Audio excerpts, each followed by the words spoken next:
Hello and welcome back to the Roundup by News of the Week, the show where I, Jake Whitwell, summarise and explain the news, helping you to stay informed. Now, before we get on to the news, I can't see this mark here. In real life, I can't see it. So we're going to ignore the fact it's there altogether. And the Roundup this week will cover news from ceasefire talks to a US-UK trade deal and even the increased possibility of alien life, which is really cool. And we'll get on to that in a little bit. Without further ado, I'll get on to the news now. In news on policy change, The Independent reported that Labour has awarded contracts to asylum hotels and barges, despite them pledging to end the use of such practices. Now, we're starting off really strong here because I didn't understand it until the other day. But from my understanding, as I get to grips with it, the government has sort of extended the contracts that are currently in place, which allows them to use hotels and barges for things like asylum seekers, as well as for other practices and other means. And this is despite them vowing to end the use of asylum barges and hotels, like the Bibby Stockholm or the hotel use we would have seen throughout the country over the last few years. They've done this through something called a call-off contract, which basically keeps existing framework that's already been agreed in place, which means the government can use them if they need to. It also means they can use a range of other services, from things like to transport and venue bookings. This is without going through their whole procurement process in case of things like a crisis, or like if there was a special means where all of a sudden these had to be used. I get the impression this is like having something in place as a fail-safe, because normally the procurement process can be quite costly and like time taxing, and that's backed up by the range of things applied to the call-off contract.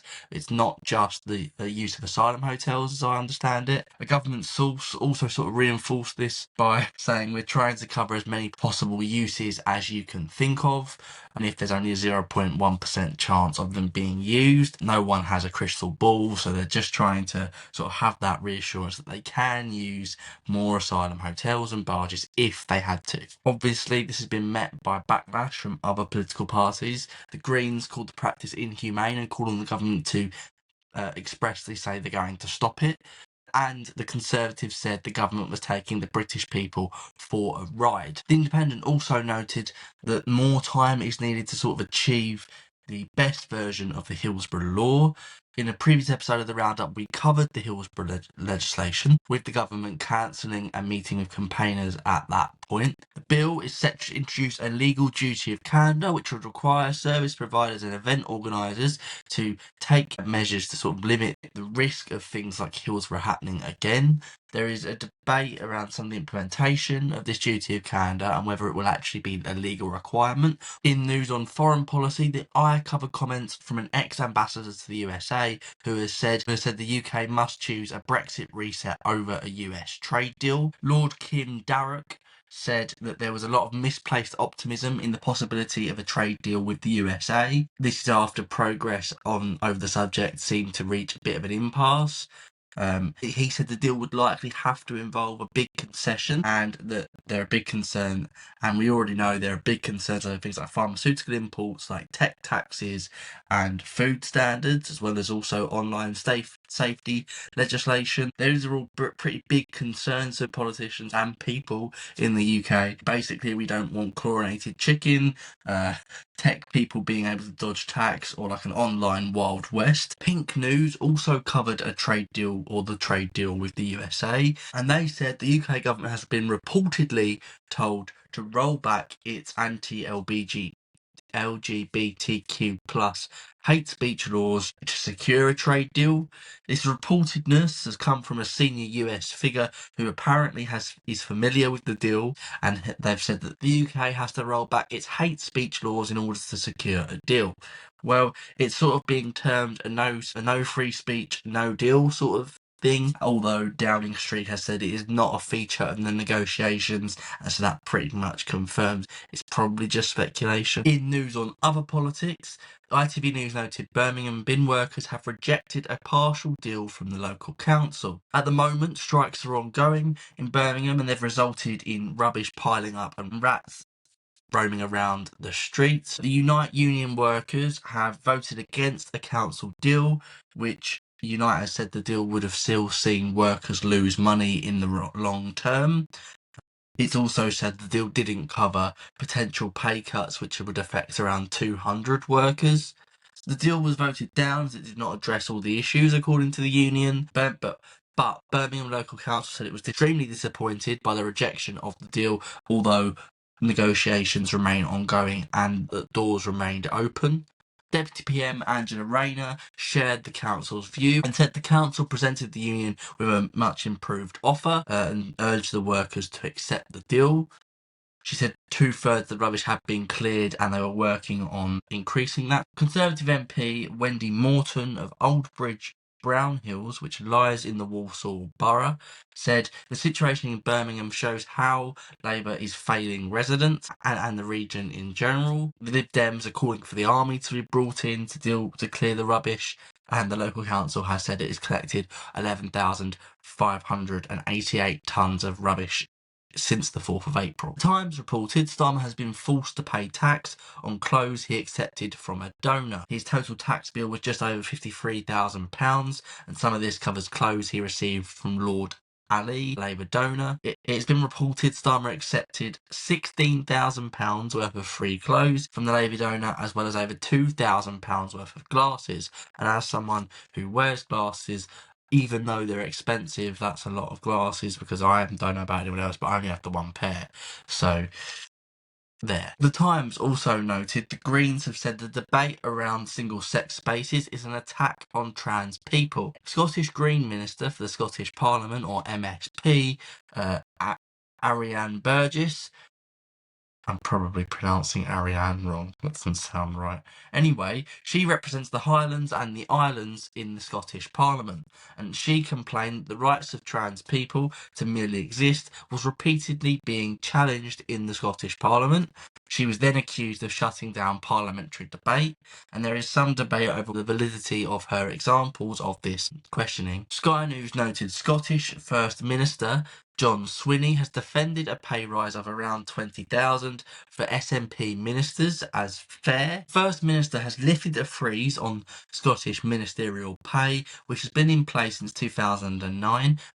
He did this invoking the principle of fairness, saying that the ministers should be paid what they earn. Despite this, he's left his own salary frozen as to not seem like he's benefiting from any changes. The First Minister has denied taking the decision to try and limit the exodus of MPs like Nicola Sturgeon and Hamza Youssef, and as an blah, blah, blah, blah. The Scottish Shadow Finance Secretary has called the SNP's economic performance absolutely dismal, and others have commented saying Scots should be seething. Sky News also reported Tulip Sadiq has said, "I have done nothing wrong," after an arrest warrant has been issued by the Bangladesh government. An arrest warrant is being pursued by Bangladesh's Anti-Corruption Commission over her receiving of a 7,200 square foot plot of land in the country's capital, Dhaka. This comes after she stepped down as security minister previously this year on advice from PM's ethics advisor, who said it was regrettable that she did not consider the closeness of her relationship with her family and was not more alert to the reputational risk this could cause. At the time, she was praised by the Prime Minister for this as taking the difficult decision. She consistently denied wrongdoing then and has also consistently denied wrongdoing now. She said she received no contact from the Bangladeshi government over the arrest warrant and that it was completely false and that there was no basis for the arrest warrant at all. Her lawyers told Sky that the allegations are completely false and that there were no basis for them once again. Politics Home covered the concern of a Labour MP that planning reforms could overwhelm the environmental regulator. Alex Sobel, the MP for Leeds and Headingley, has written to the chairs of 3 select committees which scrutinise legislation, asking them to look at whether Natural England will have enough resources to fulfil its job as a regulator under the government's planning and infrastructure bill. This is despite the government saying that there will be more funds directed to them to help them in their role as a regulator. The Telegraph reported Liz Truss is planning to launch an uncancelable and uncensorable social media platform. She said she's seen what's happened in the USA with an independent and free media and what it's done for the USA, and she wanted some of that in the UK. You'd probably assume she's talking about Truth Social, and Sky News reported that thousands of trans rights activists have gathered in London after the Supreme Court's decision over the definition of a woman. So this week, the Supreme Court has ruled that the terms women and sex in the 2010 Equality Act refer to biological women and biological women only. The decision meant that single-sex spaces aren't open even to trans women. The government said the unanimous decision by the judges brought clarity to the law and confidence to women and service providers. Groups and organisations for trans rights have organised protests in London and Edinburgh, arguing that it actually doesn't bring that clarity and the law needs to be put back on sound footing related to equality. And there are calls for the government to define their stance on this through legislation. In any case, trans people are still protected under the law in the 2010 Equalities Act. In global news, the Telegraph detailed Germany is ready to send Taurus missiles to Ukraine. Incoming Chancellor Friedrich Merz has said Germany will agreed to Kiev's plea after years of nothing happening under the previous Chancellor, Olaf Scholz. Merz said Ukraine needs to get ahead in the conflict, and he shared warnings over Putin's lack of ability to be able to respond productively to peace talks. The agreement isn't certain, though, and it's been stressed that there is need for partners in the coalition to cooperate with the deal. BBC News noted Zelensky has urged Trump to visit Ukraine before any negotiations with Russia over a peace deal. He said that Trump should come to Ukraine to see the civilians, the churches, the warriors, the hospitals, and the children destroyed or murdered by the conflict. Zelensky said this in an interview for CBS's 60-minute program, and he said this before a Russian missile hit Sumy in Ukraine, killing 35 people and injuring 117. And those are the stats I got at the time of writing. They may well have increased by now. The US president called the attack terrible and said that he was aware that the mistake had been made. It remains to be seen whether Trump will actually accept the invite put forward by Zelensky. The Eye reported Hungary has passed a constitutional amendment to ban LGBTQ plus gatherings. The amendment declares that children's rights to grow up with sufficient moral and spiritual development supersede anyone's right to gather and peacefully protest. This results in a ban on the LGBTQ plus protest events like Pride, and will allow police to use facial recognition to enforce fines. Reuters noted Trump has said Iran must give up their dream of nuclear weapons. Trump told reporters that he thinks Iran is tapping the USA along and delaying a nuclear weapon deal with the USA. The president has said Iran needs to get rid of the concept of nuclear weapons entirely. Responding to a question on the matter of a US response, he said that they could include a strike on Iranian nuclear facilities. The Independent noted US strikes on a Yemeni oil port have killed 74 people and injured 117 others. Again, this figure could have rose. The US said action has been taken to eliminate the fuel source for the Iran-backed Houthis and to deprive them of revenue. It was also noted the strike is not supposed to harm the people of Yemen, even though satellite images found destroyed tanks and vehicles and an oil leak into the Red Sea. BBC News noted Indian PM Modi and Elon Musk have met to discuss an US-India tech collaboration. Modi's conversation with Musk could be in aid of a trade deal between the US and India in order to offset the tariffs Trump has put on the country. It comes after JD Vance has a trip to India. The Hill reported comments from the US Secretary of State Rubio have said that the USA will move on from discussing peace talks in Ukraine if progress halts further. Rubio has told reporters last Friday that it is now reaching the point where the US has to consider whether a deal is possible or not. He said that it's not the US's war and that the country had other priorities. He seemed to suggest the USA will decide if talks are doable in a matter of days. BBC News detailed Hamas has formally rejected an Israeli ceasefire offer. Hamas's chief negotiator said they won't accept partial deals and that's to service Netanyahu's political ideology. It is understood that 59 hostages remain, with 24 being thought to be alive. The offer would have been for 45 days and would have seen the exchange of 10 hostages. Hamas have said the group will actually still negotiate, but it's thought that this deal would be quite far away. And this comes amid aid concerns over the extent to which international aid is being allowed into Gaza, with the heads of 12 aid groups saying that the system was facing a total collapse. BBC also reported Israeli strikes have killed Palestinians in a tented area for displaced people in Gaza. At least 37 people have been killed by an Israeli strike which hit areas where displaced civilians were taking shelter.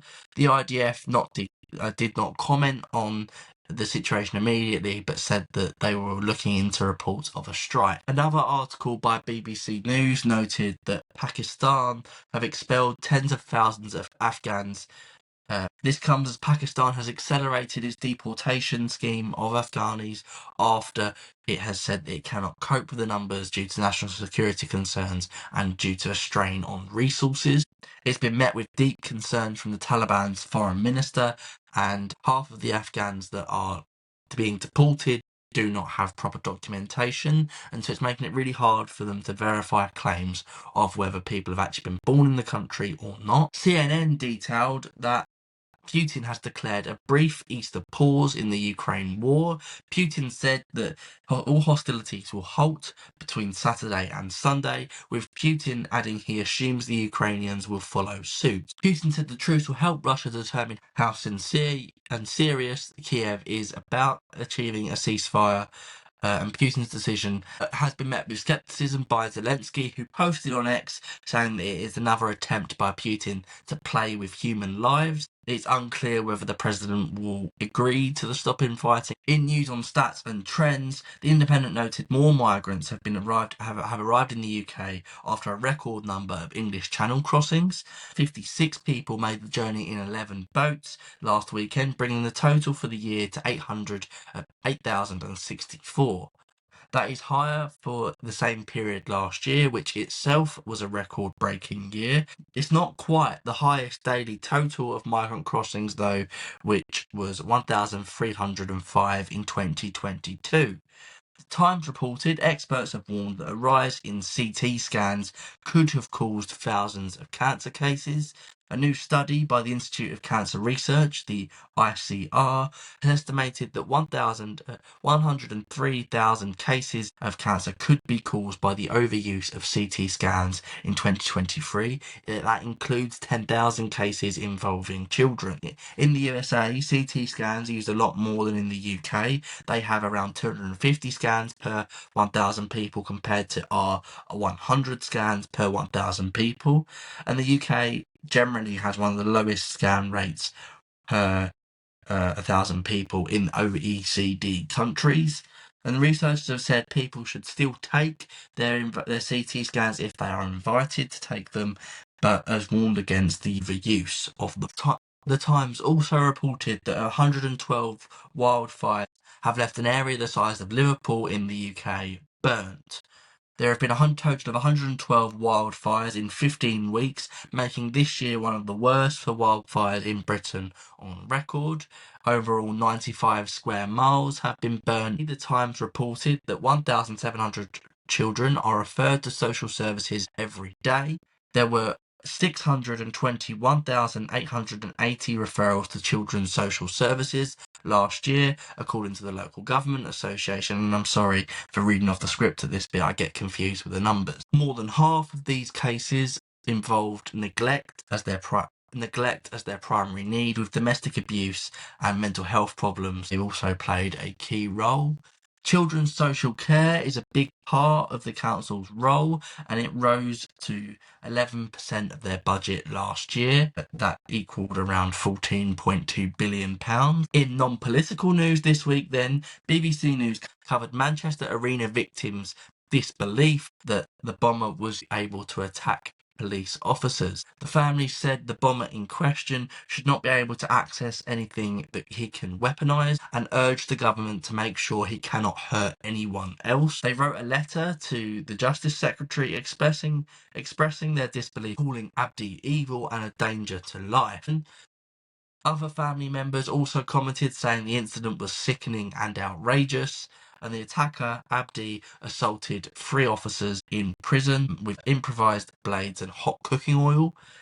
He is currently serving a life sentence with a minimum of 55 years, and action taken so far has meant that prisoners in separation centres, the kind he was being housed in, are not allowed to use kitchens anymore. Sky News covered the case of a widow who helped her husband access assisted dying in Switzerland. She said she has no regrets, and despite a police investigation being underway. Miss Shackleton surrendered herself to police after re-entering the UK, saying she committed a crime which she had admitted to. She said the crime was being with him on the plane and pushing him onto the plane. She does not regret this. She finished off by saying Anthony, the man in question, was her husband and that she loved him. Anthony had motor neuron disease for 6 years, and she said that the pair had talked about his options, and that he wanted nothing more than to die peacefully rather than to die in pain and be unable to move. North Yorkshire Police said that the investigation was ongoing and that as it was ongoing, there was nothing else to add. Finally, the Telegraph reported there was a strong hint of alien life on a planet 124 light years away from Earth. A study by scientists at Cambridge University said that they have found signs of life on planet K2-18b, an exoplanet 124 light years away. They found high quantities of dimethyl sulfide, a chemical which is only produced by living organisms like plankton, and they said the quantity is so high that it's 20 times that of the levels found on Earth. It is thought currently that because the chemical vanishes quite quickly, that something must be being done on the planet to sort of sustain it and keep producing it. Scientists at the university called the finding huge, transformational, and said that the moment is the strongest hint yet that life exists elsewhere. The planet is 0.6, but hold on, the planet is 2.6 times the size of Earth, which could present an issue with for life in terms of gravity. But it is in the Goldilocks zone of its solar system, in relation to its star, which means it could theoretically sustain life due to like the temperature thing, in layman's terms. It is thought to have vast oceans like Earth, and CO2 and methane have already been found. The researchers said that they spent a year trying to disprove this theory, which is what makes it so much of a crucial finding. Anyway, that's all the news I collected this week.